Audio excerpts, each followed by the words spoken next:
visited Milan, took a train to Venice, then to Florence and Cinque Terre. We were a group of 6 friends, and we were really looking forward to spending these couple of weeks together. We met up with a couple of friends in Milan for dinner. We all bought something different at this restaurant. We all enjoyed our meals. You're gonna put them on the top. So watch her. We saw several of these apartment buildings in Milan where they grow forests on their balconies.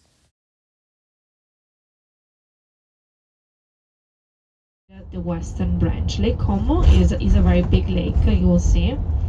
It's the 3rd biggest lake of Italy after Garda Lake and after Maggiore Lake. The 3rd in dimension and also the deepest lake of Italy. We took a boat tour day trip up to Lake Como and visited Lugano and Bellagio as well.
We had fun playing with some of the old, beautiful doors and the steps that went up higher and higher into the city. Pasta alla ruota. We happened past this waiter mixing hot pasta in a cheese wheel, making a delicious dish that he served fresh to the people sitting at the table. I wish we could have sat and ate some of it, but we had to get to our boat. Welcome to Lake Como.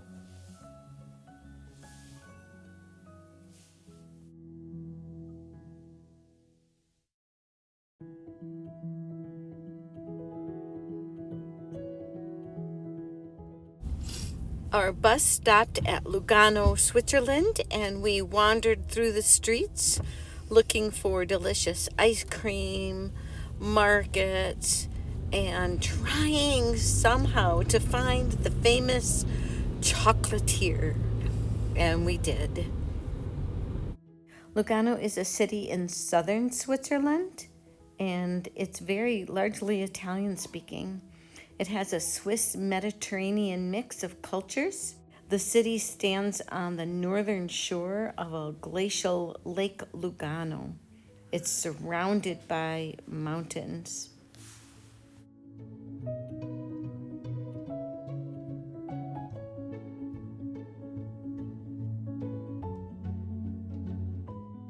We had a full day in Milan, and so Rick and Sidaria and I went off to do some walking around town while Misty, Natalie, and Brad went to visit the Duomo and some shopping centers in Milan.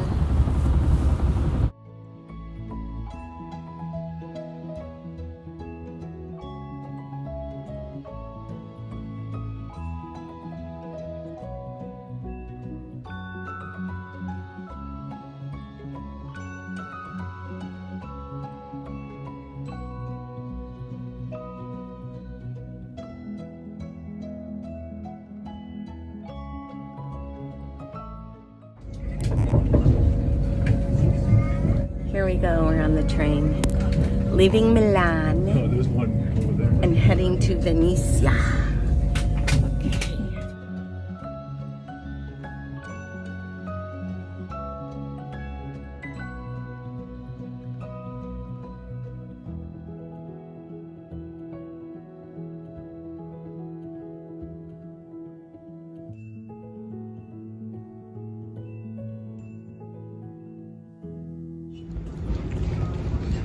Lots of boats coming in and out, and there's ours. Just showed up. Boat number 361. Yay!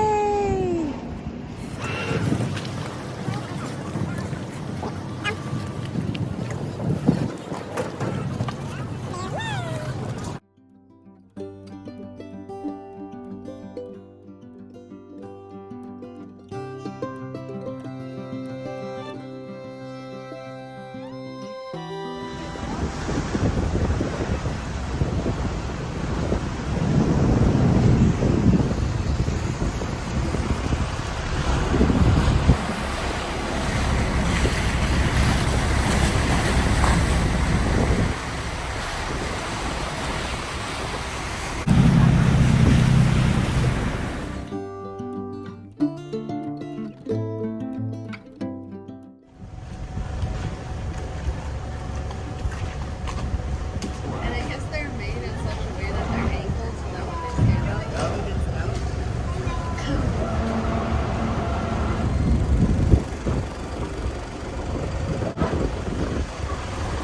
Argento bread. Duck? Duck, duck, goose.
Have a good walk.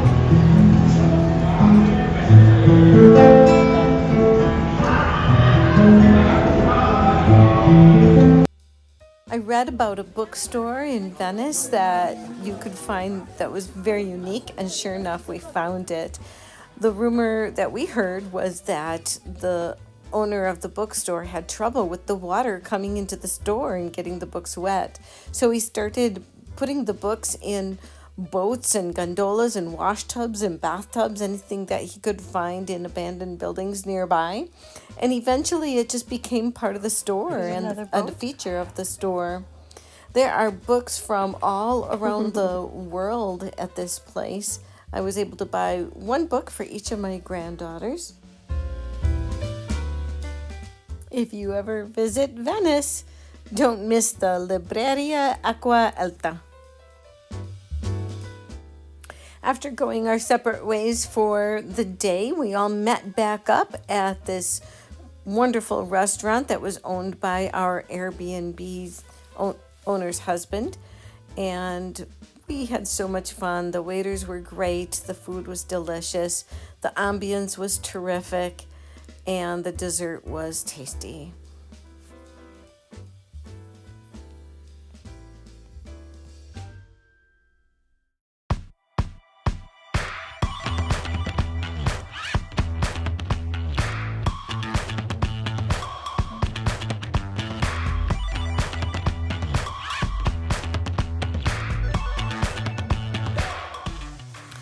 The next day, 5 of the 6 of us took a boat tour around the canals of Venice and out to the beautiful island of Murano, where we were able to enjoy a demonstration at the glass factory.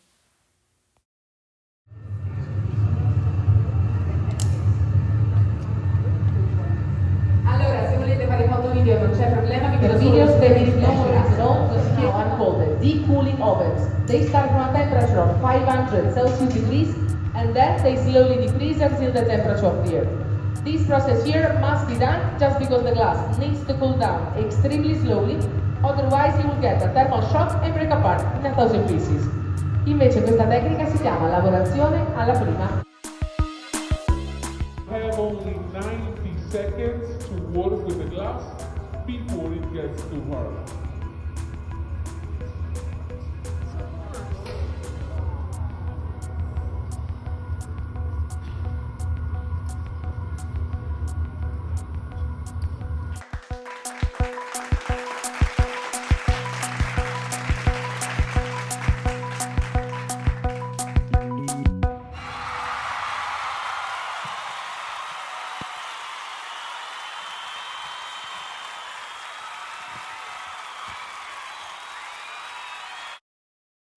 Next, we hopped back on our hop on, hop off boat and went to Burano.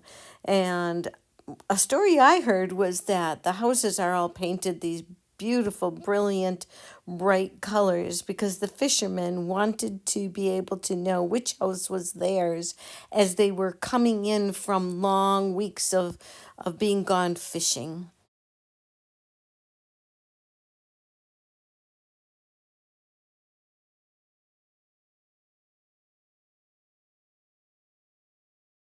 We went to the lace shop and met Emilia Burano, the woman who designed the veil for a movie called The Wedding Veil.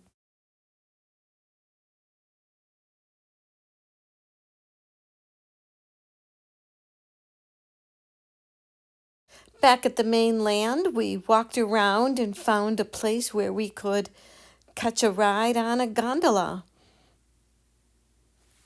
A gondola is a beautiful flat-bottomed rowing boat. It's banana-shaped, and it has evolved over the years. They became more popular as a tourist attraction in recent years as motorboats are around more. Our gondolier told us that they each own their own boat.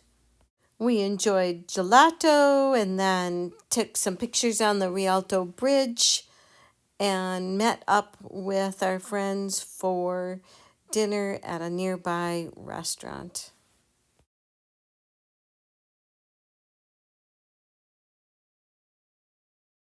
We're on our way to Florence. They had delicious food in the train station. 154 miles an hour. And we stayed at an Airbnb called the Turtle House, which was a beautiful place with a gorgeous garden.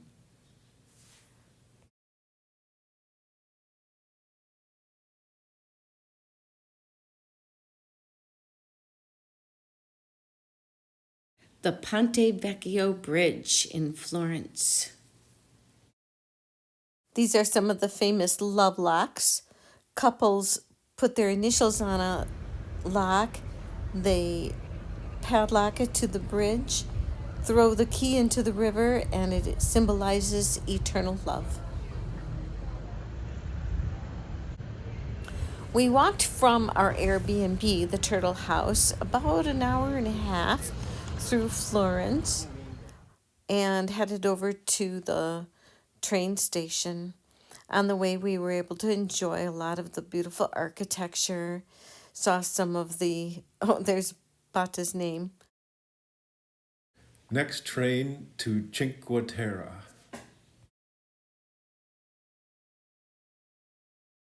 This is the main street in Manarola, below our balcony. This was our view of the swimming hole from the balcony. We had two balconies in this Airbnb, one facing the swimming hole and one looking down on the main street.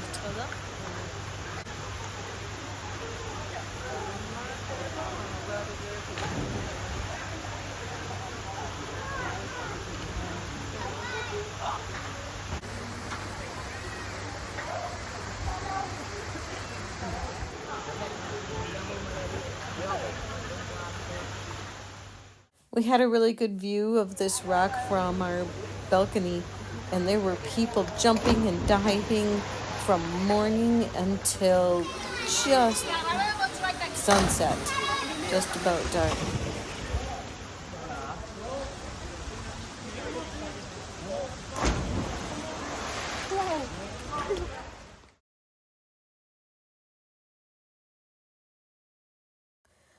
We ate at a restaurant that was just below our Airbnb and had a beautiful sunset view of the ocean, and we were able to enjoy the music of a local band. The next day was very hot. We packed some food and a lot of water, and we took the train to Monterosso. Monterosso. We enjoyed walking around the town just a little bit before we picked up some snacks and headed off on the trail, hiking along the mountainside from Monterosso to Vernazza. It was a very hot day, and a lot of the hikers we came across had run out of water. So we were really glad that we had packed enough. This was a 4.3 kilometer walk from sea level to pretty high up on top of the hills, mountains. Very strenuous, lots of steps. We even walked next to vineyards. It was beautiful. We found a little spring to cool off in. Brad took a nap. I was able to see the shoreline where Sideri and Rick were hanging out. So what we found out is this is the toughest walk in this national park. The Blue Trail. The Blue Trail on the Italian Riviera. The scenery was stunning. It was well worth how tough the hike was.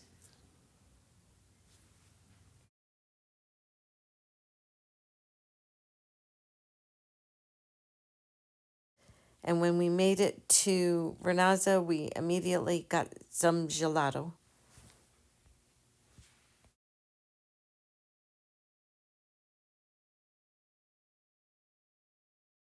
After the hike, on the train to get back to our lodging.